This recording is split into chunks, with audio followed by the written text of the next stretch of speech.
Buongiorno, riprendiamo il discorso sul fatto che la Bibbia potenzialmente avrà ragione o tornerà ad avere ragione. Forse qualcuno ricorda il video precedente dove avevo accennato ad un qualcosa che sta avvenendo a livello mondiale, cioè è stata creata in via ufficiale una organizzazione che deve occuparsi in modo esclusivo di conseguire, raggiungere una tecnologia che porti al ringiovanimento delle cellule, no? Questa organizzazione che si chiama Altos Labs, finanziata da molti multimiliardari e che ha raccolto, sta raccogliendo, insomma, tra i cervelli, tra gli specialisti più importanti al mondo e sta mettendo laboratori in diverse parti del mondo, dagli Stati Uniti all'Inghilterra, al Giappone, il che mi fa venire in mente il discorso del Gan biblico, il famoso Gan Eden, cioè il luogo recintato e protetto posto in Eden dove avvenivano certe cose, quindi dove gli Elohim conducevano un certo tipo di attività che riguardava probabilmente l'attività di produzione, di ricerca di alimenti sia vegetali che animali, quindi di sperimentazione, quel GAN nel quale appunto poi sono stati inseriti gli Adamiti, gruppo etnico particolarmente perfezionato, probabilmente, stando a quello che dice la Bibbia, con l'ingegneria genetica. E avevo chiuso quell'altro video con una frase tratta dalla esegesi ebraica, nella quale si diceva che, è un midrash, si diceva che prima di Avraham tutti rimanevano di giovane aspetto fino alla morte. Prima di Yitzhak nessuno aveva avuto l'esperienza del dolore, così come la intendiamo noi. E addirittura fino all'epoca del re Kiziyahu non ci fu alcun morbo fatale, cioè malattie che portassero direttamente alla morte. Ovviamente questo è un commento che la tradizione ebraica fa a certi passi della Bibbia e riguarda gli Adamiti, non riguarda l'umanità, perché non dobbiamo mai dimenticare che la Bibbia si occupa di quelli, cioè si occupa del popolo di Israele in quanto discendente all'interno di una linea ben precisa, di una linea genetica precisa, che è nata con la fabbricazione di Adamo e poi con la fabbricazione di Eva, tutti eventi di cui abbiamo già parlato. Ma il fatto che, ad esempio, prima di Abramo tutti rimanevano di giovane aspetto fino alla morte, per esempio, spiegherebbe anche alcuni eventi della Bibbia. Forse qualcuno di voi ricorda che, avendo letto la Bibbia, che Abramo si reca in Egitto durante una carestia e che cosa succede? Succede che il faraone vede Sara, meglio gli ufficiali del faraone vedono Sara, la vedono particolarmente avvenente e la portano dal faraone. Siamo nel capitolo 12 della Genesi e si dice: quando Abramo arrivò in Egitto, gli egiziani videro che la donna era molto avvenente, eppure era già, diciamo, abbastanza avanti con gli anni. Non dimentichiamo che Sara ha avuto il figlio Isacco quando aveva 90 anni e quindi questo corrisponderebbe a ciò che abbiamo appena letto. La osservarono gli ufficiali del faraone e ne fecero le lodi al faraone. Così la donna fu presa e condotta nella casa del faraone.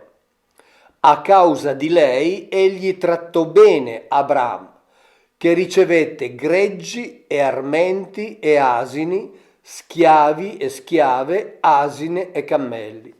Poi succede che il faraone, insomma, viene avvertito, diciamo da Dio, del fatto che quella era la moglie di Abramo e allora la restituisce. E dall'Egitto Abram risalì nel Negev con la moglie e tutti i suoi averi. Abram era molto ricco in bestiame, argento e oro.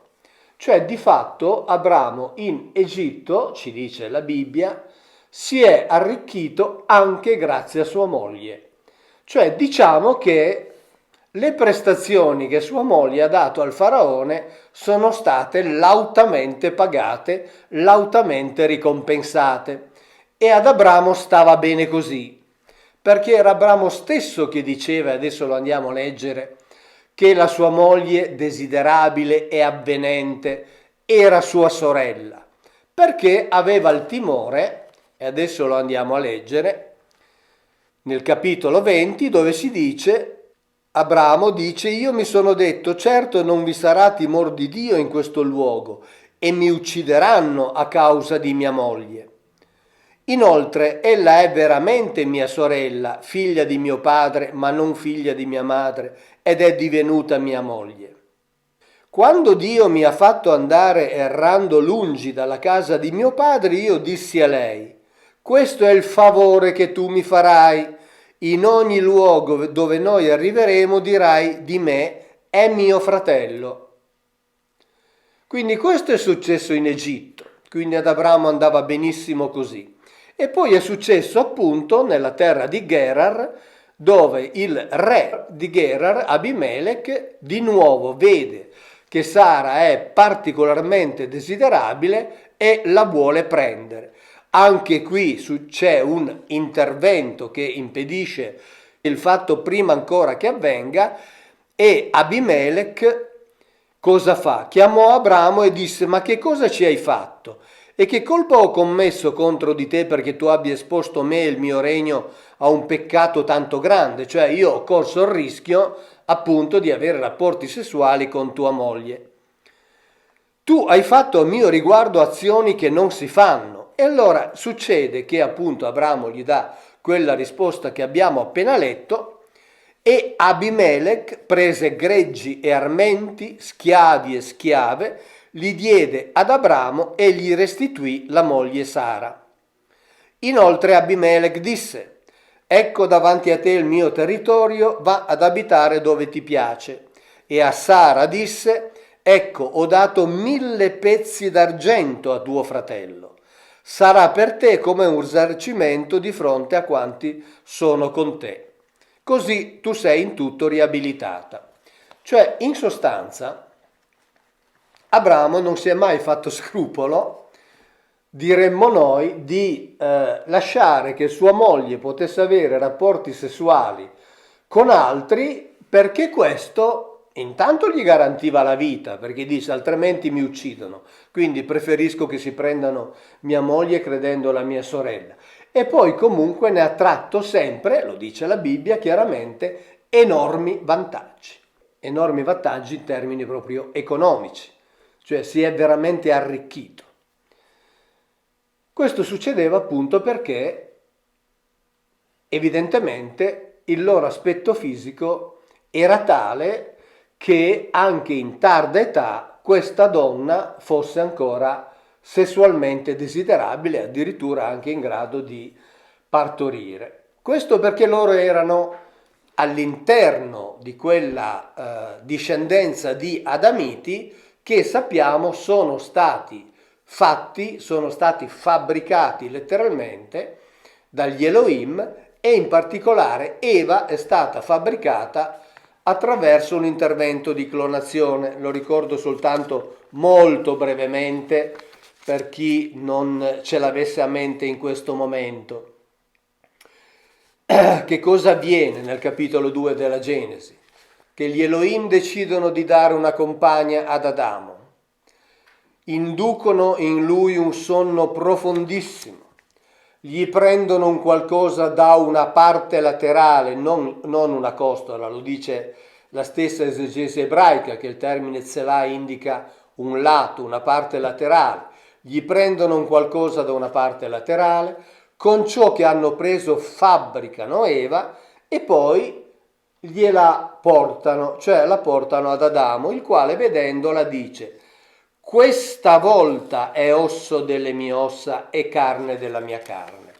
Cioè questa volta finalmente è osso delle mie ossa e carne della mia carne. Cioè finalmente questa volta mi avete dato come compagna una compagna giusta, perché era stata prodotta attraverso un intervento di clonazione che è chiaramente descritto, cioè c'è una anestesia, un intervento, poi dice la Bibbia che gli Elohim chiudono il posto e quindi è veramente un intervento di sutura chirurgica, chiudono là dove sono intervenuti e con ciò che hanno preso hanno fabbricato Eva. E quindi è la descrizione di un intervento di clonazione. Cioè se noi trovassimo queste parole scritte in una rivista scientifica non avremmo nulla da dire. Si tende, diciamo così, a non accettarle perché sono nella Bibbia e quindi si dice non è possibile che la Bibbia parli di un intervento di clonazione. Invece il dottor Safran, rabbino, docente di etica medica all'Università di Gerusalemme, quando è stata clonata la pecora Dolly, è stato uno dei tantissimi intervistati, non sto a riraccontare tutta la storia che è scritta anche in alcuni dei libri che ho scritto, ma lui dice che problema c'è con la clonazione. La Bibbia la conosce da 4.000 anni. E questo discorso della clonazione e questo discorso degli interventi di ingegneria genetica che gli Elohim erano evidentemente in grado di fare, ci ricollega appunto a questo progetto che è un progetto finalizzato a ringiovanire le cellule umane. E qui si dice, l'abbiamo appena letto, che i patriarchi rimanevano giovani fino in tarda età. Ora le due cose corrispondono esattamente. Ricordiamo poi la storia di Gilgamesh, il quale vuole andare alla ricerca della vita lunga e quindi si reca dal Noè sumero-accadico per sapere come si fa ad avere la vita lunga e per ottenerla, e quindi evidentemente era un concetto diffuso. Si sapeva che le cosiddette divinità vivevano molto a lungo e si sapeva che c'era anche la possibilità di godere, diciamo così, dello stesso privilegio. Ed è un po' il privilegio a cui fa riferimento Yuval Noah Harari, quel intellettuale ebreo docente universitario di cui vi ho letto dei brani nel video precedente, dove dice che chissà se nel prossimo futuro ci sarà una casta di uomini privilegiati ai quali sarà concesso di godere di queste nuove tecnologie che consentiranno un ringiovanimento periodico delle cellule, e dall'altro invece ci sarà la massa dell'umanità che rimarrà esclusa da questo tipo di intervento. Ecco, leggendo la Bibbia pare di leggere una situazione simile, cioè quella che Harari prospetta come possibilità futura, ma neppure così lontana nel tempo, nella Bibbia appare già descritta. E ho detto appunto che questo rabbino, questo docente universitario, dice che la Bibbia conosce la clonazione da almeno 4.000 anni. In questo libro il dottor Baccarini ha raccolto tutta una serie di informazioni relative ai testi indù che parlano esattamente dello stesso tema.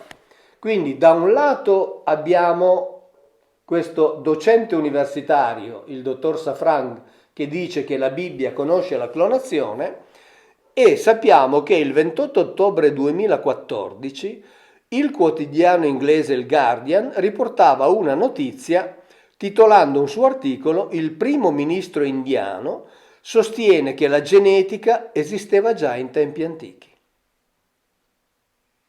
Cioè un rabbino importantissimo, docente universitario, e il primo ministro indiano dicono esattamente la stessa cosa. Loro conoscono i testi antichi. Il sottotitolo recitava: Narendra Modi, primo ministro indiano, afferma che la chirurgia estetica addirittura e la genetica riproduttiva sono esistite migliaia di anni fa. Anche il quotidiano Hindu il 30 ottobre diceva: possiamo sentirci orgogliosi di ciò che il nostro paese ha raggiunto nel campo della scienza medica in un remoto passato. Abbiamo tutti letto nel Mahabharata di Karna e se ci riflettiamo ci renderemo conto di come non fosse nato dal grembo di sua madre. E questa è una prova che la scienza della genetica era già presente. Chi è questo Karna che viene citato dal quotidiano Hindu? Questo Karna, lo andiamo a leggere direttamente dai testi, visto che qui è tutto raccolto, era considerato il più grande guerriero descritto nel Mahabharata, era definito così anche da Krishna. E i testi ci dicono che nacque attraverso un percorso del tutto simile a quello attraverso il quale è stato concepito Gesù. Tant'è che Kunti, cioè la madre, ha un rapporto con il dio Sole, ma senza perdere la sua verginità. E nel capitolo del Mahabharata, qui in questo libro trovate ovviamente tutti i riferimenti bibliografici, lei dice, ascoltate bene, non sono ancora sposata e se facessi una cosa del genere nessuno mi vorrebbe più. Non preoccuparti per questo, rispose il Deva, cioè il cosiddetto Dio, poiché nostro figlio nascerà e tu non perderai la verginità. Così nacque Karna. Cioè siamo di fronte ad un racconto che anche nelle parole rispecchia quello dei Vangeli. L'intervento di un essere appartenente alle cosiddette divinità fa sì che una donna concepisca senza che ci sia un rapporto tradizionale, un rapporto sessuale, quindi ufficialmente, formalmente non perde la sua verginità, ma riesce ad avere un figlio. Quindi questo Karna è nato, diciamo così, come sarebbe nato Gesù. Qui si parla direttamente dell'intervento di un Deva. Nei Vangeli, lo ricorderete, ne abbiamo parlato più volte, si parla dell'intervento di un Gabriel, cioè di uno che esercita il potere per conto di un El. E gli esempi però proseguono perché, mentre qui appunto si parla di un concepimento, diciamo così, verginale, quando si parla della nascita dei 100 gemelli Kaurava si dice una cosa interessantissima. La madre Gandhari rimase incinta naturalmente da suo marito, però poi non riusciva a partorire, a un certo punto abortisce. La regina decise di abortire, ma ciò che si presentò davanti ai suoi occhi non era un feto, ma una massa di cellule viventi grigie che non possedevano aspetto umano. Appena il saggio Vyasa ebbe notizia dell'aborto, raggiunse la donna chiedendole di poter prendere quanto allontanato dal suo corpo. Vyasa quindi divise attentamente questa massa che ripose in delle Gruta Kumbha. Cosa sono queste Gruta Kumbha? Il termine gruta indica un elemento nutriente che fornisce energia vitale. Il termine kumbha identifica un tipo particolare di giara, di contenitore. Quindi le gruta kumbha sono come delle urne nutrienti, cioè queste cellule prese dal saggio Vyasa sono in sostanza, stando ai racconti degli antichi, sono state messe dentro delle incubatrici, sono state nutrite fino a sviluppare i 101 frammenti della massa allontanata da Gandhari, cioè quindi dell'aborto, che generarono i 100 Kaurava e la loro sorella Dushala. Quindi qui siamo di fronte ad un aborto, al prelievo di queste cellule, all'inserimento di queste cellule in urne nutrienti, quindi siamo di fronte ad una gravidanza extrauterina che arriva a buon fine. Questa è la descrizione che c'è in questi testi antichi, che però riportano ancora altri esempi.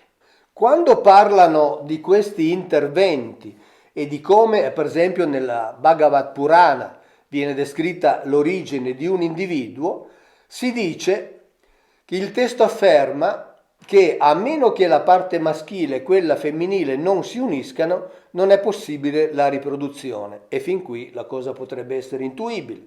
La parte interessante è questa. Quando però questa unione avviene, nella donna entrano i 23 principi maschili che, riuniti ai suoi 23 principi femminili, stimolano l'energia creativa.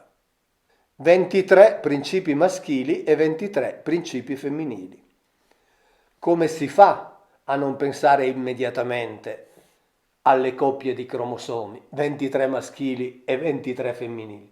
Com'è possibile che ci sia questa corrispondenza numerica così precisa, questa descrizione così precisa?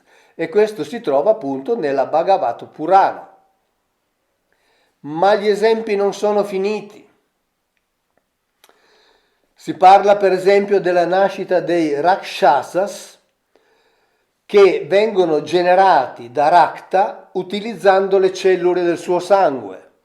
Cioè anche qui quindi si parla di prelievo di DNA e di riproduzione di individui utilizzando le cellule prelevate dal sangue, diciamo così, del donatore.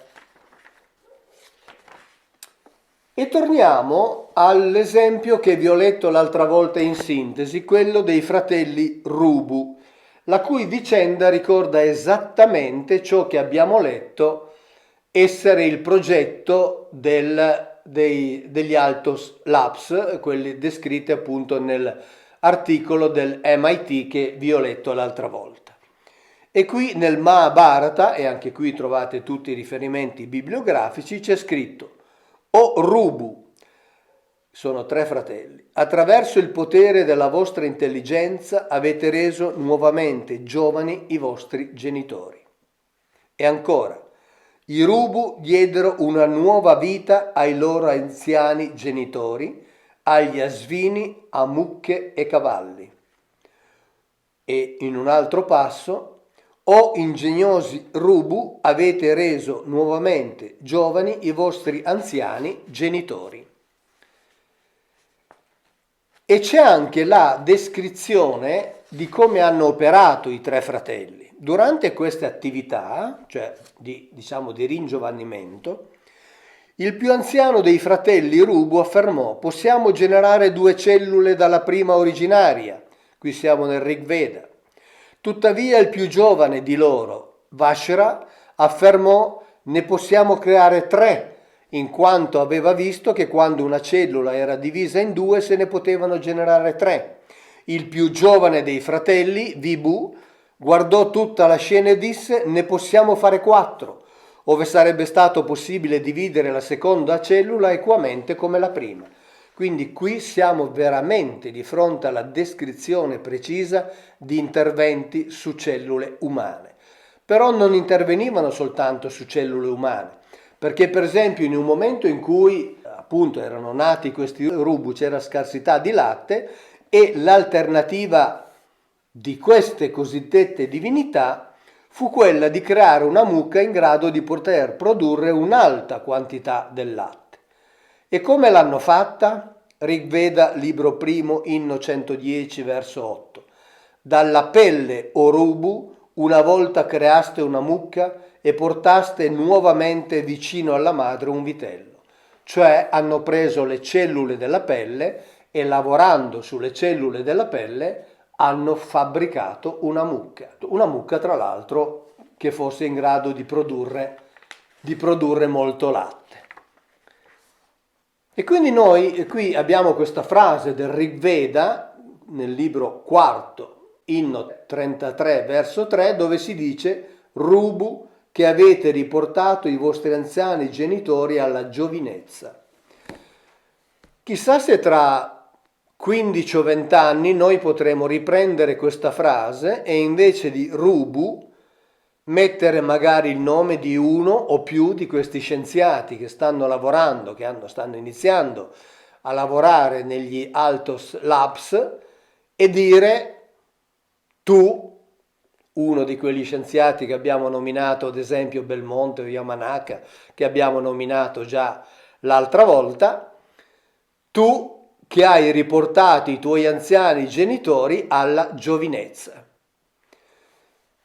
E quindi potremo prendere questa frase scritta migliaia di anni fa e renderla di nuovo attuale. E quindi capire che quando la Bibbia parla di clonazione, come dice il rabbino dottor Safran, la Bibbia ci racconta eventi che noi stiamo riproducendo. E io così mi chiedo anche una cosa: supponiamo che adesso questi laboratori riescano in questo loro obiettivo di produrre questa tecnologia in grado di rigenerare le cellule e che poi questa tecnica venga applicata per un certo periodo di tempo e poi venga chissà perché abbandonata, come pare appunto sia avvenuto nel passato. E supponiamo che tra 4.000 anni qualcuno trovi la documentazione, trovi questi articoli delle riviste dell'MIT, trovi la documentazione di questi scienziati, trovi frasi come queste e come si comporterà? Si comporterà come fa la maggior parte purtroppo dell'Accademia oggi dicendo ma questi sono soltanto miti e quindi diranno tra 4.000 anni bah quelli volevano l'eterna giovinezza e quindi si sono inventati questo mito, oppure faranno come stiamo facendo noi, faranno finta che le cose scritte siano vere e quindi fossero vere e quindi diranno beh negli anni 2000 avevano scoperto già la tecnica per rimanere giovani. Così come noi che facciamo finta che i testi antichi ci abbiano raccontato la verità, diciamo che probabilmente 4.000 anni fa e forse molto tempo prima ancora, conoscevano già la tecnica per operare sulle cellule, per farle rimanere giovani. E quindi effettivamente possiamo dire che è probabile che la Bibbia torni ad avere ragione anche da questo punto di vista. E questo indipendentemente dal fatto che si sia d'accordo o meno su questi progressi che portano al cosiddetto transumanesimo. Noi stiamo prendendo atto di cose che stanno avvenendo, di progetti ai quali si sta lavorando, ma se questi progetti arriveranno a raggiungere i loro obiettivi, allora veramente, chissà, magari tra 15, 20 o 30 anni, chi ci sarà potrà di nuovo dire la Bibbia ancora una volta aveva ragione perché ci ha raccontato cose che noi adesso stiamo facendo, ma che già nei millenni passati venivano fatte dalle cosiddette divinità. Ciao, grazie e alla prossima.